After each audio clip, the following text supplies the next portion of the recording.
Hey guys, thank you for joining me today. We're going to be taking a look at the CQC-15 from Emerson knives. Obviously, it's an Emerson knife. They are unmistakable, right? They just have that kind of look. They all look the same, right? Emerson CQC-15. So this knife, I wasn't supposed to buy this knife. I don't particularly love the CQC-15. The concept's cool, right? The overall concept is let's combine a sexy recurve with a tanto tip. And I think Mr. Emerson did that pretty dang well with this design, and I like how he kind of tried to replicate that in the handle. We'll talk a little bit more about that. But it always looked a little off to me, a little quirky to me. I appreciated it. I've owned one in the past, but when I got back into Emerson's, it just wasn't one of the ones on the top of my list. But I came across the deal on some aftermarket scales. It was a weekend special, and I'm like, oh, I got to get that. But it was only for a CQC-15. I'm like, I don't have a 15. Well, I'll get the scales, and then maybe I'll pick up a 15 at some point and use those scales on it. And so I bought the scales, and then I'm thinking, well, the scales really only work with a dark colored blade. And I'm like, and I really, really like the thunderstorm finish over the painted black. So I'm like, it's got to be a thunderstorm. And then I'm like, when am I going to find a thunderstorm 15 that's available? Oh man, like, am I going to have these scales for like a year before I can get one? And I jumped on Emerson's site, and I'm like, they just so happen to have thunderstorm finish 15s in stock. So then I'm like, well, I better get it, because otherwise, who knows what's going to happen. So I bought a knife I wasn't intending on buying, full retail. And the funny thing too is I've had this for a number of days now, and my scales haven't even shipped yet. And I'm like, it'd be just my luck that the seller flakes out and I don't get the scales or something, and then I just have this knife that I didn't intend on buying and I just bought because of the scales. Man, first world knife collector problems. So CQC-15. Let's do some basic stuff, some measurements. What are we looking at? What is the point of this knife? What does it do? Why don't I love it? Almost a 4-inch blade. It's a big boy. Just under 9 inches, 8 3/4, maybe a little bit more than 8 3/4 total length. It is a pretty big guy. Standard stuff, 154 cm. This has the thunderstorm finish, which is like a bluing with stonewashing. One thing I like about this finish is it looks very organic. It looks nice. Like, I like the different depth you get. It also looks different depending on the implementation of it. So like this one here, this mini Commander, it has the same finish. The stonewashing isn't as prevalent as it is on the 15. This 15 here has a lot of kind of the stonewashing marks. It gives it a different look. And then this sheepdog here, what do we got here? So it's about similar to the Mini Commander. You can see a little bit of stonewashing. It's just not as prevalent. I have a CQC-7, though, that appears to have no stonewashing. It almost just has a kind of a sanded type finish, where you're seeing more kind of wear on the angles as opposed to the stonewashing. So and you also will get little pockets of different coloration, right? Because it is like a bluing process. So when there's a little spot that has maybe a little more carbon, it'll be a little darker, a little lighter. So it kind of gives you this different kind of like etching, right? You see some of the character of the steel come through depending on how the bluing's applied and the distribution of the carbon and things like that, especially a steel like 154 cm, which is not a powdered steel. So you do get a little bit of variances on carbon content throughout the steel. So some of that comes through. You may say, well, that sucks, right? From a performance standpoint, you want it to be consistent, and that is true.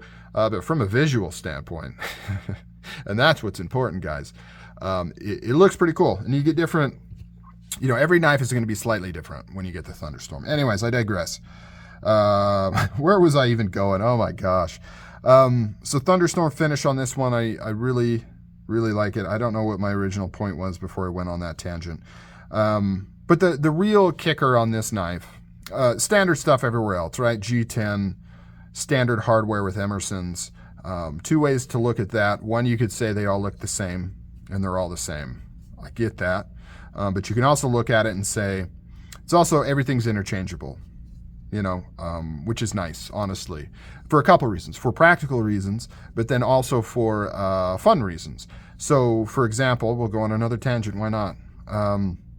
For example, if something happened to this, I take it apart, I lose this stop pin, it rolls away, can't find it. Strip out a screw, lose the pivot, whatever the case may be, lose the pocket clip, anything that goes on in here, in a pinch, I can scalp it off another knife. All of these parts work on all these other knives. So if I need a stop pin, I can steal one from here until I get another one, or whatever I want to do. I have those options. Screws, pocket clips, everything. And it also means you can buy spare parts, right? You can have a little baggie of screws, which I do have. And if I ever strip out a screw or lose a screw, I can just grab from that baggie, right? I don't have a baggie of CQC-15 hardware that only works on this knife. It works on any Emerson that I have.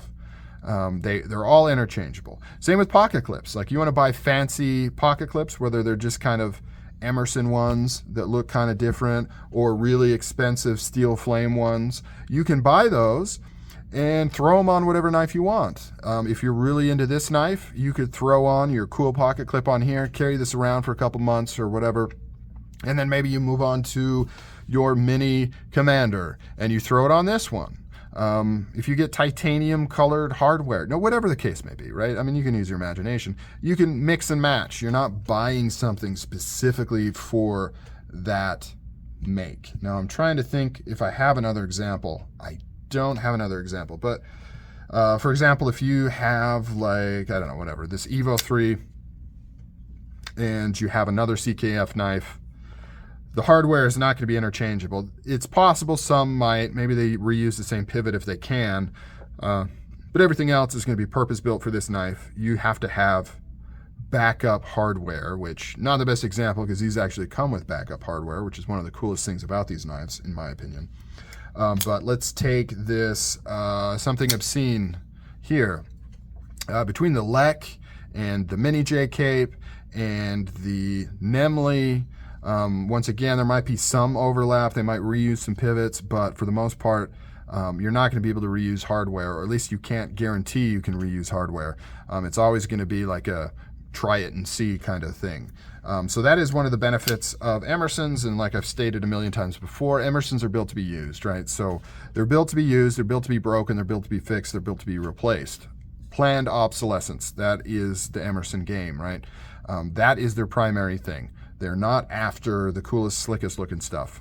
Anyways, so standard hardware on everything, standard pocket clip, right? What do you expect? Liner lock. I don't think the liner lock gets as much love as it deserves, or rather, I think it's overly vilified for unfair reasons. But different video. So what do we have going on here? What's the point of this? Well, like I mentioned at the beginning, this is Emerson's attempt at marrying two designs. Basically, the recurve, the sexy recurve of the Commander, and then the robust angular tip of a Tanto. And he does it very well. I mean, literally, you get kind of best of both worlds. You get the stoutness of the Tanto tip here. You get this angular section here. It's thicker behind this edge. It's a very robust tip. You can use this for prying and poking things out, piercing. That's primarily what this is for, is piercing. But then down here, you have a more functional cutting section. Now, granted, this is not built to be the best slicer, but you have this recurve here. So when you're cutting through material, it's more likely to settle here in the middle. It's really good for cutting through things, cutting material. Part of the reason why, well, no, that's not true. I won't even say that.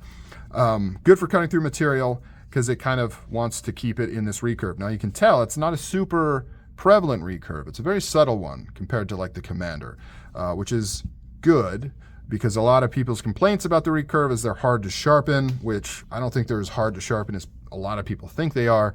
But you do have to have certain stones that are narrow enough to properly get in here and not turn it into a mess.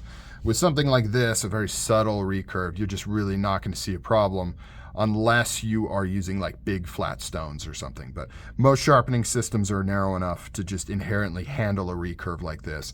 You know, the KME, not completely sure. That one's got pretty wide stones, but most others for sure can easily handle a recurve this subtle. One of the things that's cool on this too, though, is he didn't just do that on the blade. He tried to pull that design language into the handle as well. So you see the same thing, right? You've got like a mirrored recurve up here on this top of this handle, but then you've got these kind of angular sections that kind of move through here to kind of make it all flow. Now, I'll admit, I think it looks a little wonky. You know, it's not my favorite design from Emerson in terms of like handle design and things like that. I don't like this little hooky thing up here. It seems, I don't know, it just never quite sat with me 100%, which is why this wasn't one that I originally wanted to pick up until the whole scale thing. But I will say this is one of the better out-of-the-box Emersons in terms of fit that I've received. Lately, they've all been pretty dang good, but this one just really like nails them all, like dead center, no tweaking, dead center on the blade, no play in the detent at all. You know, sometimes I'll get a little bit and I'll kind of loosen up the screws and kind of wiggle it around to try to get it out. Sometimes it can be bad, I'll be honest. You know, I'm not going to sit here and pretend that Emersons are 100% perfect. I got a swordfish, and it's got some of the worst detent play. I had hoped that was a thing of the past, but apparently not. I think it might have to do with it being somewhat of a Frankenstein knife. I'm not sure. But detent's perfect. Lockup percentage is perfect. No stick. Out of the box, no stick. Like literally no break-in needed. Rock solid.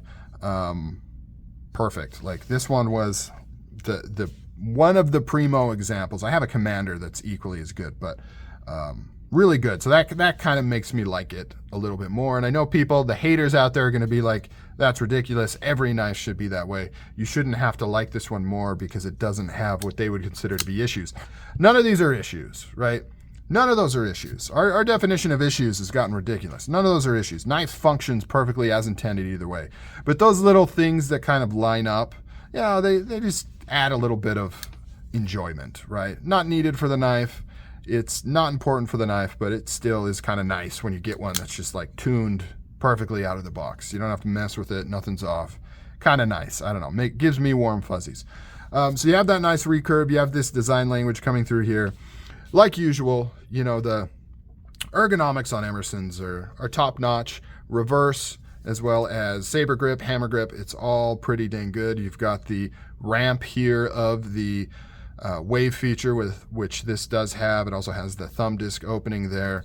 Really good. It's not the most ergonomic of the Emersons, but it's definitely no slouch. You know, I would say the Commander is maybe slightly better for me. I do get a little bit of, not hot spot, but I can feel some of these edges down here. But overall, it's really good. Ergonomics on there, and ergonomics, and it has just a very distinct look to it. This is the newer version with the standoffs, the bigger silver standoffs, which I really like, single detent, all that kind of stuff. I've started to appreciate the double detent a little bit more. I picked up a 13, CQC-15, one of my favorite designs, has a double detent. I thought I would hate it, but I actually kind of like it. It's a different feel.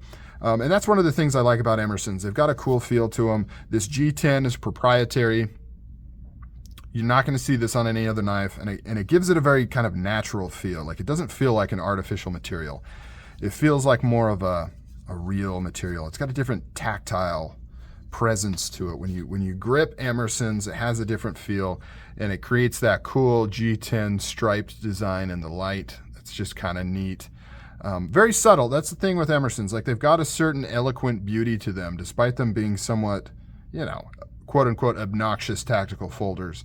There's a certain kind of cleanness to them that I really appreciate now. While other companies have gone crazy with their tactical knives, with pockets and grooves and millings and things sticking out and all these other things, every square inch they feel like they've got to fill with something, right? It needs a fuller, and then it needs a square here, and it needs a lightning bolt coming out the side.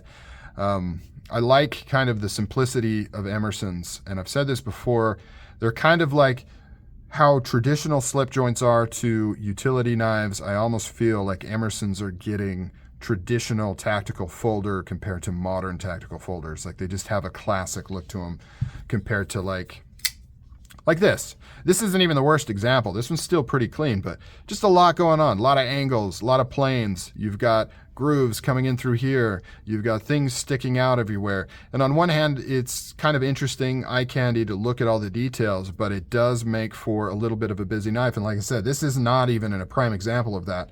I don't buy ones that are too obnoxious, because everything on this channel are things that I like and I buy.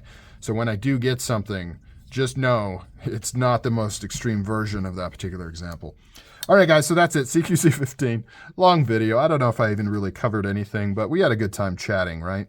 I do like this knife. It has grown on me, but it was not one that I thought I was going to pick up, but I did. It happens. All right, guys, catch you later. I'll see you on the next one.